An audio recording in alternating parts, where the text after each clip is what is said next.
नमस्कार दोस्तों, मैं सत्यम मिश्रा सभी का टेस्ट लर्नर्स के यूट्यूब चैनल पे स्वागत और अभिनंदन करता हूं। दोस्तों आप की तैयारी के लिए दोस्तों मेरे द्वारा क्लासेस स्टार्ट कर दी गई हैं, ठीक है, जिसमें आपकी तैयारी के लिए यूपी टेट, सी टेट या यस टेट सबकी दोस्तों ईबीएस की क्लासेस स्टार्ट हैं।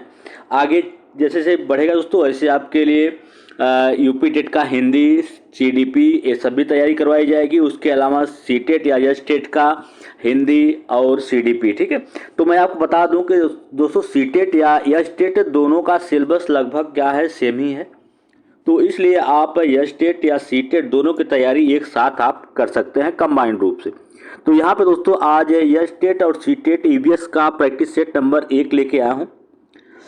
और ऐसे दोस्तों मैं आप सभी के लिए रोज एक प्रैक्टिस सेट लेके आता रहूँगा, ठीक है। चलिए स्टार्ट करते हैं आज की क्लास का पहला प्रश्न। यहाँ पे दोस्तों पहला प्रश्न आपके सामने स्क्रीन पे आ चुका है। पहला प्रश्न पूछना क्या चाहता है, कह रहा है कि तमिलनाडु के निकटवर्ती राज्य क्या है। ऑप्शन 1 दे रखा है कि आंध्र प्रदेश, कर्नाटक, महाराष्ट्र। ऑप्शन सेकंड है आंध्र प्रदेश, केरल, कर्नाटक। थर्ड है आंध्र प्रदेश, उड़ीसा, केरल। फोर्थ है आंध्र प्रदेश, गुजरात और महाराष्ट्र। तो तमिलनाडु के निकटवर्ती राज्य, तमिलनाडु है दोस्तों, उसके निकटवर्ती राज्य कौन से हैं? आंध्र प्रदेश, केरल और कर्नाटक इसके पड़ोसी राज्य हैं। तो इसका राइट जवाब क्या होगा? ऑप्शन नंबर सेकंड इसका राइट जवाब होगा। चलते हैं दोस्तों अगले प्रश्न पे। वीडियो दोस्तों शुरू से अंत तक पूरा वीडियो देखेगा और जुड़े रहेंगे दोस्तों, तो आपकी तैयारी में आसानी होगा। जुड़ने के लिए आपको चैनल को सब्सक्राइब करना पड़ेगा। प्रश्न संख्या सेकंड है, कह रहा है कि ब्रेल लिपि में मोटे कागज पर उभरे हुए बिंदु बने होते हैं, यह लिपि पर आधारित होती है। यह लिपि कितने बिंदुओं पे आधारित होती है? तो ब्रेल लिपि का उपयोग क्यों किया जाता है? ब्रेल लिपि जो बच्चे या दृष्टिबाधित लोग होते हैं जो कि देख नहीं सकते हैं, ठीक है, दृष्टिबाधित के लिए ब्रेल लिपि का प्रयोग किया जाता है। और इसमें यह लिपि जो होती है कितने बिंदुओं पर आधारित होती है? 5 बिंदुओं पे, 6 बिंदुओं पे, 7 बिंदुओं या 8 बिंदुओं पे। तो ब्रेल लिपि जो होती है दोस्तों, इसको मैं आपको बता दूं कि यह 6 बिंदुओं पे आधारित होती है। कितने? 6 बिंदुओं पे आधारित होती है। और मोटे हुए कागज पर उभरे हुए कुछ लिखा होता है दोस्तों, जिसके आप जो दृष्टिबाधित लोग होते हैं उसको टच करके हाथों से अपने महसूस करके उसको पढ़ सकते हैं। तो इसका राइट जवाब ऑप्शन नंबर सेकंड इसका राइट जवाब होगा। चलते हैं अगले प्रश्न पे। प्रश्न संख्या नेक्स्ट है दोस्तों। अब यहाँ पे पूछा जा रहा है कि निम्नलिखित में से कौन जम्मू और कश्मीर के पड़ोसी राज्य हैं? इसमें से आपको बताना है कि जम्मू और कश्मीर के पड़ोसी राज्य कौन कौन से हैं। तो ऑप्शन 1 दे रखा है कि हिमाचल प्रदेश, पंजाब। ऑप्शन सेकंड है हिमाचल प्रदेश, उत्तर प्रदेश। और ऑप्शन थर्ड है उत्तराखंड, राजस्थान। ऑप्शन 4 है हिमाचल प्रदेश, उत्तराखंड। तो इसमें दोस्तों आपको बताना है कि पड़ोसी राज्य कौन कौन से हैं किसके? जम्मू और कश्मीर के। तो जम्मू और कश्मीर का पड़ोसी राज्य दोस्तों कौन सा है? एक आपका हिमाचल प्रदेश है और दूसरा क्या है? पंजाब है। ये दोनों ही क्या हैं? जम्मू कश्मीर के पड़ोसी राज्य हैं। तो इस प्रश्न का राइट जवाब ऑप्शन नंबर फर्स्ट हो जाएगा। चलते हैं अगले प्रश्न पे। प्रश्न संख्या नेक्स्ट है। सभी प्रश्न आपकी परीक्षा के दृष्टि से बहुत ही ज्यादा महत्वपूर्ण है, या कह सकते हैं कि अच्छे प्रश्न हैं। प्रश्न संख्या फोर्थ है दोस्तों। कह रहा है कि अबू धाबी के बारे में सही कथन का चयन कीजिए। कथन 1 दे रखा है कि यह रेगिस्तान क्षेत्र में स्थित है। सेकंड बी वाला है कि अबू धाबी में जल पेट्रोल की तुलना में महंगा है। कथन सी है कि यहाँ की स्थानीय भाषा अरबी है। और कथन डी दे रखा है कि अबू धाबी में प्रयुक्त मुद्रा को दिनार कहा जाता है। तो दोस्तों आप सुनिएगा, अबू धाबी जो है क्या है? संयुक्त राज्य अमीरात जो है दोस्तों उसकी क्या है? राजधानी है। यह एशिया के पश्चिम भाग में स्थित है। अबू धाबी क्या है? अबू धाबी संयुक्त अरब अमीरात की राजधानी है। यह एशिया के पश्चिम भाग में पाया जाता है। यह एक रेगिस्तानी क्षेत्र में स्थित है और यहाँ पानी जो है बहुत कम होता है। यहाँ मौसम जो होता है, मौसम यहाँ का जो मौसम है वो बहुत ही ज़्यादा क्या होता है? गर्म होता है।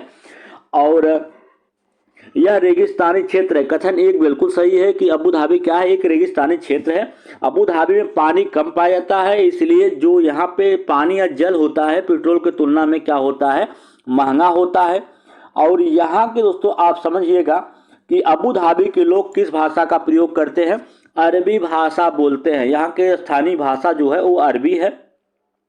और अबू धाबी की जो मुद्रा है, अबू धाबी में प्रयुक्त मुद्रा को दिनार कहते हैं। बिल्कुल गलत। अबू धाबी की जो मुद्रा है उसको क्या कहा जाता है, उसको दिरहम कहते हैं। क्या कहते हैं, दिरहम, दिरहम कहा जाता है। ठीक है दोस्तों। और इसके अलावा आपको बता दें, खजूर इस क्षेत्र का सबसे आम फल। अगर फल के बारे में पूछ ले कि अबू धाबी में कौन सा सबसे आम फल है, तो खजूर जो है इस क्षेत्र का सबसे आम फल है, क्योंकि रेगिस्तान में बहुत कम वृक्षारोपण किया जा सकता है। तो इस हिसाब से इस प्रश्न का राइट जवाब कथन ए, बी और सी क्या है दोस्तों, राइट है। तो इस प्रश्न का राइट जवाब ऑप्शन नंबर 4 होगा। चलते हैं अगले प्रश्न पे। प्रश्न संख्या नेक्स्ट है। अब यहाँ पे पूछा रहा है कि मनुष्य के पेट में अमाशय रस होता है और भोजन के पाचन में सहायक होता है। मनुष्य के पेट में जो अमाशय रस होता है दोस्तों, उसकी प्रकृति कैसी होती है, जो कि भोजन के पाचन में सहायक करता है। तो सबसे पहले आप सुनिएगा कि अमाशय रस पांचम एंजाइम से बना होता है। अमाशय रस जो होता है किससे बना होता है, पाचन एंजाइम से बना होता है। किससे, पाचन एंजाइमों से बना होता है। एंजाइमों से इसका निर्माण होता है, पाचन एंजाइमों से। और पेट में मौजूद प्रमुख एसिड हाइड्रोक्लोरिक एसिड है। ठीक है। और अम्लीय अमाशय रस जीवाणुओं को भी मारता है। ये अम्लीय होता है। अमाशय रस की प्रकृति कैसी होती है, ये अम्लीय होता है, जो कि इसकी प्रकृति कैसी होती है, अम्लीय होती है। और यह क्या करता है, यह अमाशय रस जो होता है जीवाणुओं को भी मारने का काम करता है। जीवाणुओं को मारने का काम कौन करता है, अमाशय रस। ठीक है। तो इस प्रश्न का राइट जवाब क्या होगा, ऑप्शन नंबर सेकंड इसका राइट जवाब होगा। चलिए दोस्तों अगले प्रश्न पे चलते हैं। प्रश्न संख्या नेक्स्ट है। यहाँ पे पूछा रहा है कि निम्नलिखित में से हमारे देश के कौन से राज्य में व्यक्ति नारियल के तेल में पकाई गई समुद्री मछली खाना सबसे अधिक पसंद करते हैं। तो दोस्तों आपको बता दें कि निम्नलिखित में से हमारे देश के कौन से राज्य में व्यक्ति जो है नारियल के तेल में पकाई गई समुद्री मछली खाना पसंद करता है, गोवा, जम्मू कश्मीर, बिहार या मिजोरम। तो दोस्तों आपको बता दें कि यह गोवा के लोगों का प्रसिद्ध भोजन है। कि गोवा कहाँ के, गोवा का। इस प्रश्न का राइट जवाब क्या होगा, ऑप्शन नंबर फर्स्ट हो जाएगा, गोवा हो जाएगा। अब गोवा के बारे में आप थोड़ा कुछ जान लीजिए कि गोवा भारत के पश्चिमी तट पे स्थित है। कहाँ पे स्थित है, ये गोवा जो है पश्चिमी तट पे स्थित है, पश्चिमी तट पे। ठीक है दोस्तों, पश्चिमी तट पे स्थित है। और गोवा में नारियल तेल और समुद्री मछली जो है उसकी उपज बहुत ही ज़्यादा है, और इसलिए वहाँ के लोग जो है नारियल के तेल में पकाई गई समुद्री मछली खाना बहुत ज़्यादा पसंद करते हैं। और वहाँ का एक लोकप्रिय क्या है, लोकप्रिय भोजन है वहाँ के लोगों का।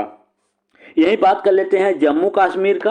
तो जम्मू कश्मीर जो है, जम्मू और कश्मीर उत्तर भारत में स्थित एक राज्य है। कहाँ पे, उत्तर भारत में स्थित एक राज्य है। और जम्मू कश्मीर की जो जलवायु है कैसी है, यहाँ की जो जलवायु है दोस्तों आपको बता दें कि यहाँ की जलवायु जो है ठंडी जलवायु है।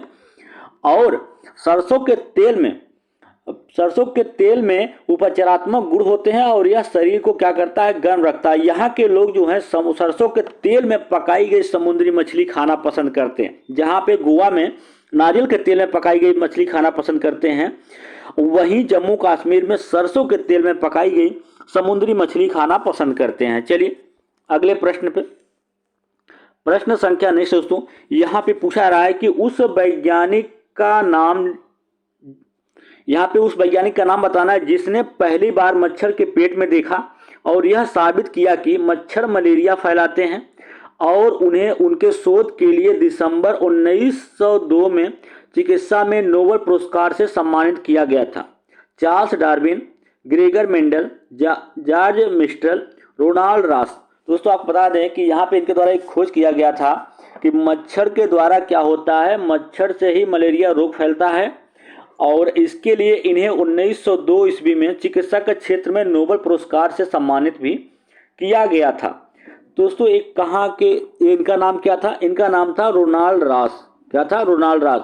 और मलेरिया, जब किसी को दोस्तों मलेरिया हो जाता है तो उसका उपचार जो होता है सिकोना वृक्ष जो होता है, सिकोना वृक्ष, सिकोना वृक्ष होता है ना, उसकी छाल से उसकी दवा बनाई जाती है या उसका उपचार किया जाता है। और मलेरिया में क्या होता है दोस्तों, शरीर में बुखार आता है और शरीर जो होता है कपकपी के साथ बुखार उसको रहता है। ठीक है, ये लक्षण होता है।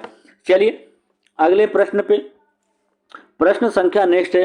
अब यहाँ पे पूछा जा रहा है कि मीरा और दिव्या दो छोटी लड़कियां हैं। मीरा को समोसा, कैकलेट और ब्रेड खाने का शौक है, जबकि दिव्या को आयरन की कमी वाला खाना पसंद है। मीरा और दिव्या क्रमशः निम्नलिखित में से किस रोग से पीड़ित हो सकती हैं? मोटापा, स्कर्वी, स्कर्वी और इनेमिया, इनेमिया और रतौंधी, मोटापा और इनेमिया। तो यहाँ पे आपको बता दें कि मीरा को समोसा, कैकलेट और ब्रेड खाने का शौक है, तो इससे क्या हो जाएगा, उसका शरीर क्या होगा, मोटा हो जाएगा। जबकि दिव्या को आयरन की कमी वाला खाना पसंद है, मतलब उसे क्या है, इनेमिया है। तो इस प्रश्न का राइट जवाब ऑप्शन नंबर 4 होगा। चलिए दोस्तों अगले प्रश्न पे, सभी प्रश्न आपकी परीक्षा के लिए महत्वपूर्ण है, चाहे आप सीटेट की तैयारी कर रहे हो चाहे एचटेट की तैयारी कर रहे हो। तो यहाँ पे प्रश्न संख्या 9 है। मगरमच्छ मुख्य रूप से शिकारियों के द्वारा के लिए मारे जाते हैं। जो मगरमच्छ हैं उनका शिकार किस कारण से किया जाता है? सींगों के लिए, त्वचा के लिए, दांतों के लिए या खुशबू के लिए?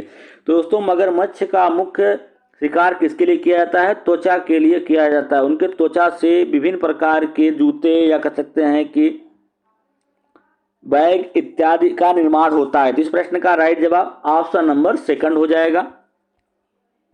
अगले प्रश्न पे, प्रश्न संख्या नेक्स्ट है। यहाँ पे पूछा जा रहा है कि परितंत्र में ऊर्जा के प्रवाह का 10% नियम किसके द्वारा प्रस्तावित किया गया था?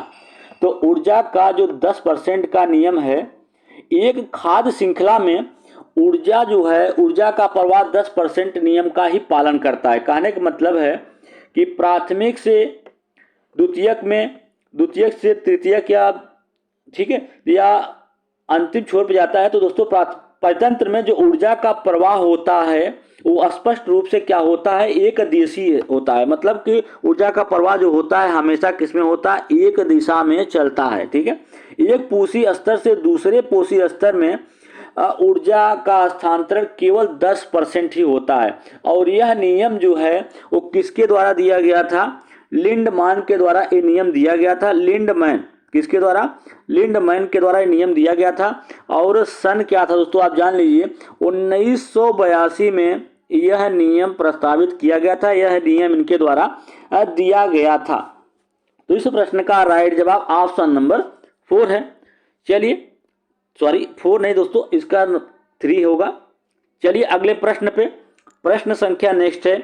अब यहाँ पे देखिएगा, यहाँ पे क्या पूछा जा रहा है, कह रहा है कि निम्नलिखित में से किस राज्य में भारत में सबसे समृद्ध मोनजाइट जमा है? तो यहाँ पे दोस्तों प्रश्न पूछा रहा है कि किस राज्य में भारत में सबसे समृद्ध मोनोजाइट जमा है? गुजरात में, केरल में, राजस्थान या झारखंड? तो दोस्तों इस प्रश्न का राइट जवाब क्या होगा? ऑप्शन नंबर 2 होगा। कहाँ पे? केरल में। अब आप जान लीजिए कि केरल के पलक्कड़ और कोलम जिले में दुनिया के सबसे समृद्ध मोनोजाइट जमा होते हैं। और भारत में परमाणु खनिज में मुख्य रूप से थोरियम और यूरेनियम के बहुत कम भंडार शामिल हैं।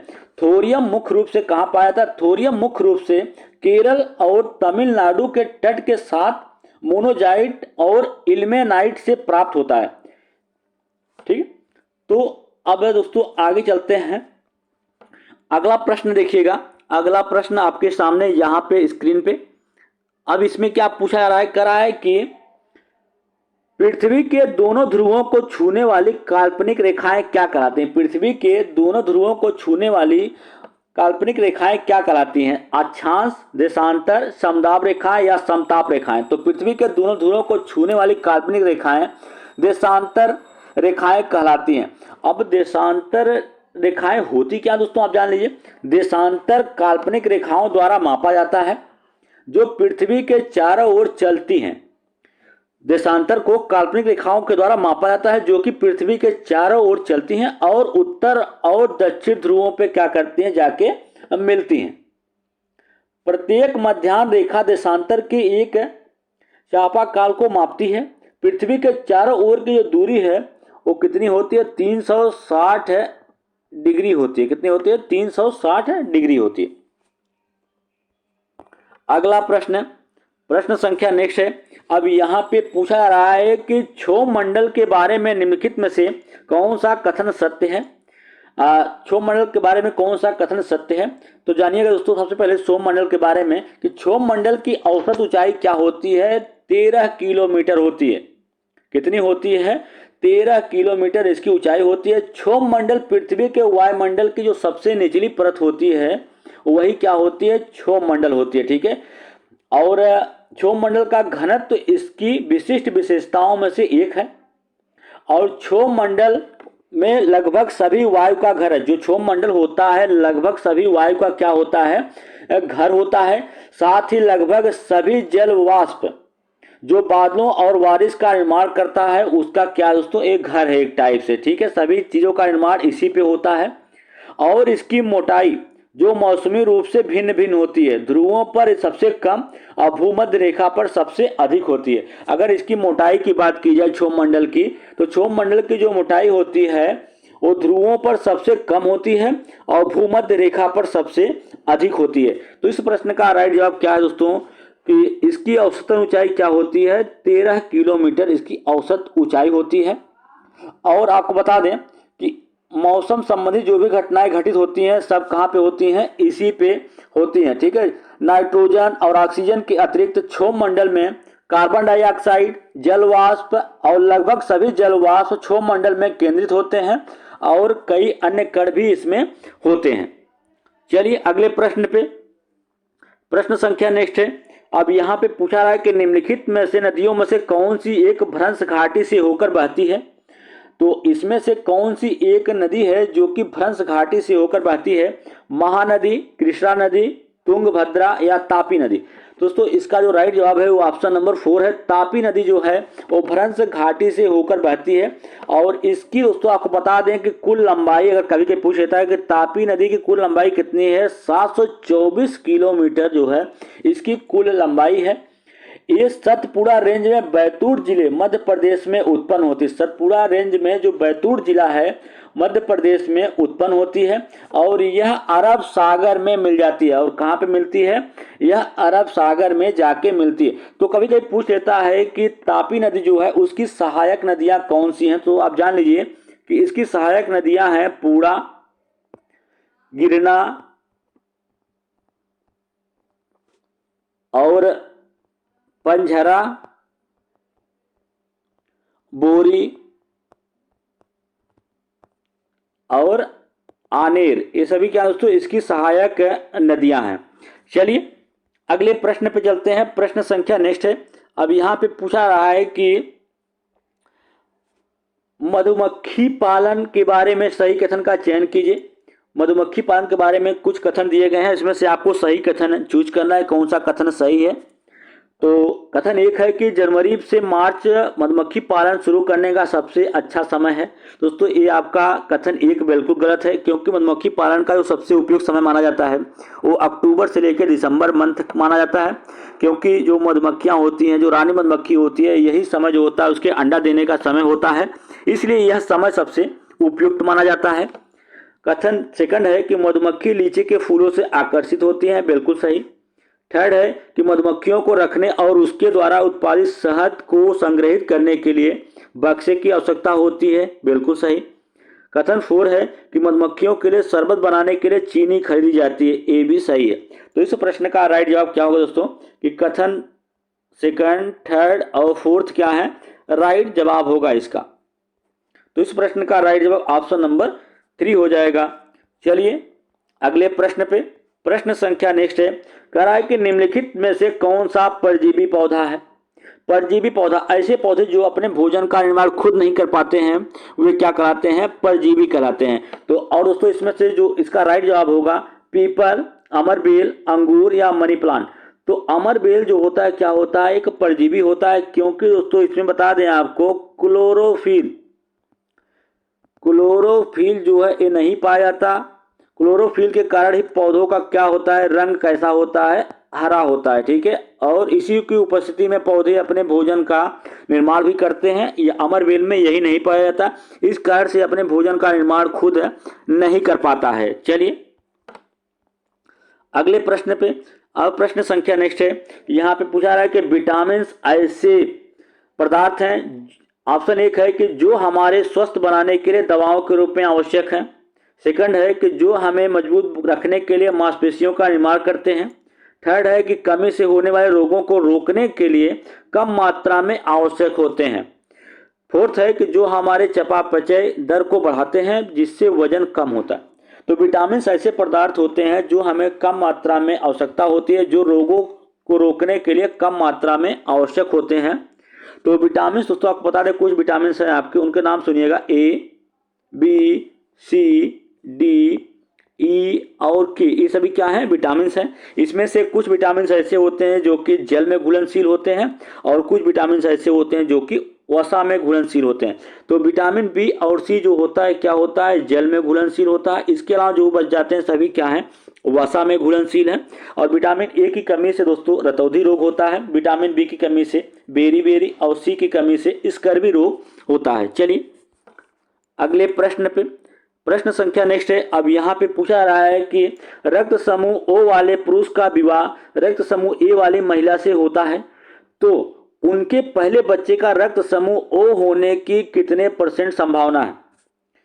कोई पुरुष है दोस्तों, ओ है, उसका रक्त समूह और उसका विवाह ए रक्त समूह वाली महिला से हो जाता है, तो उसके ओ रक्त समूह होने के कितने % चांसेस हैं। तो इसके चांसेस कितने हैं दोस्तों, 50% चांस है इसके बच्चे का। अगला प्रश्न दोस्तों, प्रश्न संख्या नेक्स्ट है। अब यहाँ पे पूछा रहा है कि बर्फ से बनाया गया घर क्या कहलाता है। बर्फ से जो घर बनाया जाता है वो क्या कहलाता है, इग्लो, रैन बसेरा, हरितगृह या बसेरा। तो क्या कहलाता है, इग्लो कहलाता है, जो कि शिकारियों के द्वारा घर का निर्माण किया जाता है, जिसका निर्माण किससे होता है, बर्फ से होता है। बर्फ से बने घर दोस्तों इसलिए बनाए जाते हैं ताकि वो अंदर की गर्मी को बाहर ना आने दे, ठीक है, और बाहर की ठंडी को अंदर जाने से रोकता है। तो इस प्रश्न का राइट जवाब ऑप्शन नंबर फर्स्ट हो जाएगा। अगला प्रश्न है, प्रश्न संख्या नेक्स्ट है। अब यहाँ पे पूछा रहा है कि एक किसान अपने खेत में अधिक उर्वरकों और कीटनाशकों का उपयोग करके बार बार धान की फसल उगा रहा है। इस क्रिया के कारण उसके खेत की मिट्टी हो जाएगी जुताई के लिए उपयुक्त, बंजर, अन्य फसलों हेतु उपजाऊ या केवल धान की फसल हेतु उपयोगी।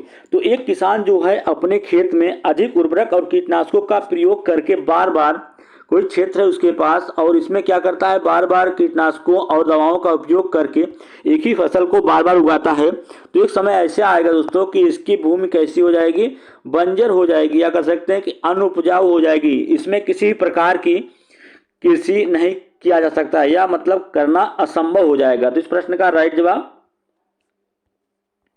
चलिए अगले प्रश्न पे, प्रश्न संख्या नेक्स्ट है। अब यहाँ पे पूछा रहा है कि निम्न बिना सिले पहने जाने वाले कपड़ों का समूह बताना है। ऐसे कपड़ों का समूह जो बिना सिले, मतलब उसको सिलाई करने की जरूरत नहीं है, वैसे ही पहना जा सकता है। साड़ी, कमीज, टोपी, पगड़ी, साड़ी, कुर्ता, टी शर्ट, लुंगी, टोपी, धोती, साड़ी, पगड़ी। दोस्तों आपको बता दें कि धोती, साड़ी, पगड़ी बिना सिले पहने जाने वाले कपड़ों का समूह है। इस प्रश्न का राइट जवाब ऑप्शन नंबर 4 है। अगला प्रश्न है, प्रश्न संख्या नेक्स्ट है। अब यहाँ पे पूछा रहा है कि गाँव में यह आमतौर पर देखा जाता है या देखा जा सकता है कि महिलाओं कैसे अनाज में से भूसी निकालती हैं। इस विधि को क्या कहा जाता है, छानना, हस्तचयन या निष्पावन या थ्रेशरिंग। तो दोस्तों आपको बता दें कि गांव में यह आमतौर पर दिखाया जाता है कि महिलाएं कैसे अनाज से भूसी अलग करती हैं, और इस विधि को क्या कहते हैं, इस विधि को निष्पावन कहा जाता है। इस प्रश्न का राइट जवाब ऑप्शन नंबर 3 है। और अनाज से कंकड़ आदि को निकालने के लिए जो प्रक्रिया अपनाई जाती है उसे क्या कहते हैं, हस्तचयन कहा जाता है। और दाने को भूसे से अलग करने के लिए थ्रेशरिंग किया जाता है। चलिए अगले प्रश्न पे, प्रश्न संख्या नेक्स्ट है। यहाँ पे पूछा रहा है कि भारत के किस राज्य में काट एवं दाह कृषि को बीवर के नाम से जाना जाता है। भारत के किस राज्य में काट एवं दाह कृषि को बीवर के नाम से जाना जाता है। दोस्तों आपको बता दें कि काट एवं दाह कृषि खाद्य उत्पादन की अक्सर उपयोग की जाने वाली एक विधि है जिसमें वनों या वन भूमि को साफ किया जाता है और किसी अपशिष्ट वनस्पति को वहीं पे क्या कहता है जला दिया जाता है। तो इस प्रकार की कृषि को किस राज्य में दाह काट एवं दाह कृषि को बीवर के नाम से जानते हैं। तो आंध्र प्रदेश, झारखंड, मध्य प्रदेश या राजस्थान। तो मध्य प्रदेश में दोस्तों, मध्य प्रदेश में काट एवं दाह कृषि को बीवर या दहिया के नाम से जानते हैं। किसके नाम से? बीवर या उनको क्या कहते हैं, दहिया के नाम से जाना जाता है। इसके अलावा किस राज्य में काट एवं दाह कृषि को अलग अलग नामों से जाना जाता है। तो आपको बता दें कि असम, मेघालय और मिजोरम और नागालैंड में झुमिंग कहते हैं। क्या कहते हैं? इसको झुमिंग के नाम से जाना जाता है। मणिपुर में पामलू कहते हैं और अंडमान निकोबार द्वीप समूह या छत्तीसगढ़ में इसको दीपा के नाम से जाना जाता है और कुरवा, झारखंड में कुरवा कहते हैं दाह एवं काट कृषि को। चलिए, इस प्रश्न का राइट जवाब ऑप्शन नंबर 3 होगा। चलते हैं अगले प्रश्न पे दोस्तों। प्रश्न संख्या नेक्स्ट है, यहाँ पे देखिएगा, कह रहा है कि खेती का दिया गया विवरण पढ़ें और उसके प्रकार की पहचान की। एक फसल को काटने के बाद भूमि को कुछ वर्षों के लिए खाली छोड़ दिया जाता है, वहां कुछ भी नहीं उगाया जाता। बांस या खरपतवार जो भी उस भूमि पर उगते हैं उनको बाहर नहीं निकाला जाता बल्कि उन्हें काट कर जला दिया जाता है। राख भूमि को उपजाऊ बनाती है। जब भूमि खेत के लिए तैयार हो जाती है तो उसे हल्के से खोदा जाता है, गहरी जुताई भी नहीं की जाती, उनको सिर्फ हल्के से खोदा जाता है और इस पर बीज गिरा दिए जाते हैं। कैसी खेती है? झूम की, चरण सिंचाई, सहकारी। तो कैसी खेती है दोस्तों? झूम की कृषि। अगला प्रश्न है, प्रश्न संख्या नेक्स्ट है। अब यहाँ पे पूछा रहा है कि जब एक सपेरा अपने संगीत वाद्य यंत्र को बजाता है तो उसकी आवाज सुनकर सांप अपना सिर आगे पीछे घुमाता है। आपको कैसे लगता है कि सांप संगीत वाद्य यंत्र पर प्रतिक्रिया कर रहा है? यंत्र को सूंघने से, यंत्र द्वारा उत्पन्न ध्वनि को सुनकर, यंत्र की गतिविधि को देखकर या यंत्र द्वारा उत्पन्न कंपन विधि को देखकर। तो दोस्तों जो सांप होता है वो यंत्र द्वारा उत्पन्न कंपन पर क्या करता है? प्रतिक्रिया करता है। इस प्रश्न का राइट जवाब ऑप्शन नंबर 4 हो जाएगा। चलिए अगले प्रश्न पे, प्रश्न संख्या नेक्स्ट है। अब यहाँ पे पूछा जा रहा है दोस्तों कि निम्नलिखित में से किसका संबंध भारत में हरित क्रांति से है? हरित जीएनपी की गणना, पर्यावरण संरक्षण, हरित गृह प्रभाव या उच्च उत्पादकता किस्मों के बीच। तो हरित क्रांति के जनक दोस्तों जो कौन है? तो निम्नलिखित में से किसका संबंध भारत में हरित क्रांति से संबंधित है? तो उच्च उत्पादक किस्मों के जो बीज है दोस्तों उसका संबंध किससे है? हरित क्रांति से संबंधित है। प्रश्न संख्या नेक्स्ट है। यहाँ पे पूछा जा रहा है कि एक परिवार एक इकाई है जिसमें एक माँ, पिता और उनके 2 बच्चे होते हैं। यह कथन है। ऑप्शन 1 दे रखा है कि गलत है क्योंकि कई तरह के परिवार हैं और कोई परिवार को केवल एक ही प्रकार के रूप में वर्गीकृत नहीं कर सकता है। ऑप्शन सेकंड है कि सही है क्योंकि यह एक आदर्श पारिवारिक आकार है। थर्ड है कि सही है क्योंकि यह सभी भारतीय परिवारों की तरह है। फोर्थ है गलत है क्योंकि कथन में यह निर्दिष्ट होना चाहिए कि बच्चे क्या हैं? जैविक हैं। तो एक परिवार एक इकाई है जिसमें माँ, पिता एवं उनके 2 बच्चे हैं, ये क्या है? गलत है क्योंकि परिवार जो होता है वो कई प्रकार से होता है। सिर्फ परिवार को एक ही प्रकार से वर्गीकृत कर देना ये क्या हो जाएगा? एक प्रकार से गलत होता है। तो इस प्रश्न का राइट जवाब ऑप्शन नंबर 1 होगा। चलिए अगले प्रश्न पे, प्रश्न संख्या नेक्स्ट है। अब यहाँ पे पूछा रहा है कि किस दुधारू पशु को हरियाणा में काला सोना कहा जाता है? नील गाय को, मुर्रा भैंस को, काले रंग की गाय को या बकरी को? तो किस दुधारू पशु को हरियाणा में काला सोना कहते हैं? तो मुर्रा जो भैंस होती है, मुर्रा भैंस को काला सोना कहा जाता है। इस प्रश्न का राइट जवाब सेकंड है। चलिए अगले प्रश्न पे। अब दोस्तों यहाँ पे प्रश्न पूछा जा रहा है कि विश्व पर्यावरण दिवस किस दिन मनाया जाता है? 1 दिसंबर, 5 मार्च, 22 मार्च या 5 जून को? तो दोस्तों आपको बता दें कि विश्व पर्यावरण दिवस जो है वो हर साल 5 जून को विश्व पर्यावरण दिवस मनाया जाता है। क्यों मनाया जाता है? यह प्रकृति के बारे में जागरूकता बढ़ाने और उसके महत्व का वर्णन करने के लिए दुनिया भर में मनाया जाता है, ताकि क्या हो, लोगों को पर्यावरण के प्रति जागरूक किया जा सके, ठीक है, और उसके महत्व के बारे में बताया जा सके। और विश्व पर्यावरण दिवस की स्थापना, कभी कभी पूछ लेता है कि विश्व पर्यावरण दिवस की स्थापना कब हुई थी, तो बता दें दोस्तों, विश्व पर्यावरण के दिवस की स्थापना 1972 ईस्वी में संयुक्त राष्ट्र महासभा द्वारा स्टॉकहोम सम्मेलन के समय किया गया था। और अब जानिएगा, तो यह दिवस कब मनाया जाता है? 5 जून को विश्व पर्यावरण दिवस के रूप में दोस्तों मनाया जाता है। तो इस प्रश्न का राइट जवाब क्या होगा? ऑप्शन नंबर सेकंड हो जाएगा। दोस्तों कुछ दिवस के नाम है जिनको आप सुन लीजिए एक तरीके से। तो 1 जून को विश्व दुग्ध दिवस मनाया जाता है। 1 जून जो है उस दिन क्या मनाया जाता है? विश्व दुग्ध दिवस मनाया जाता है। और 4 जून को आक्रामकता का शिकार हुए मासूम बच्चों का अंतर्राष्ट्रीय दिवस मनाया जाता है। 5 जून विश्व पर्यावरण दिवस के रूप में। 7 जून जो है विश्व खाद्य सुरक्षा दिवस के रूप में। 12 जून जो है विश्व बाल श्रम निषेध दिवस के रूप में। और 14 जून जो है विश्व रक्तदाता दिवस के रूप में। और 20 जून को विश्व शरणार्थी दिवस के रूप में। और 21 जून जो है अंतर्राष्ट्रीय एक दिवस के रूप में मनाया जाता है, या विश्व हाइड्रोग्राफी दिवस के रूप में मनाया जाता है। चलिए अगले प्रश्न पे, प्रश्न संख्या नेक्स्ट है। अब यहाँ पे दोस्तों पूछा जा रहा है कि माउंट एवरेस्ट के बारे में सही कथन का चयन कीजिए। ऑप्शन 1 है कि यह जम्मू कश्मीर का हिस्सा है और इसकी चोटी की ऊंचाई 8900 मीटर है। सेकंड है यह नेपाल का हिस्सा है और इसकी चोटी की ऊंचाई 8900 मीटर है। थर्ड है कि यह भारत का हिस्सा है और इसकी चोटी की ऊंचाई 9850 मीटर है। यह तिब्बत का हिस्सा है और इसकी चोटी की ऊंचाई कितना है? 9850 मीटर। तो यह नेपाल का एक हिस्सा है और इसकी ऊंचाई कितनी है? 8900 मीटर है। और नेपाल में माउंट एवरेस्ट को सागर माथा के नाम से भी जाना जाता है। तो इस प्रश्न का राइट जवाब ऑप्शन नंबर सेकंड है।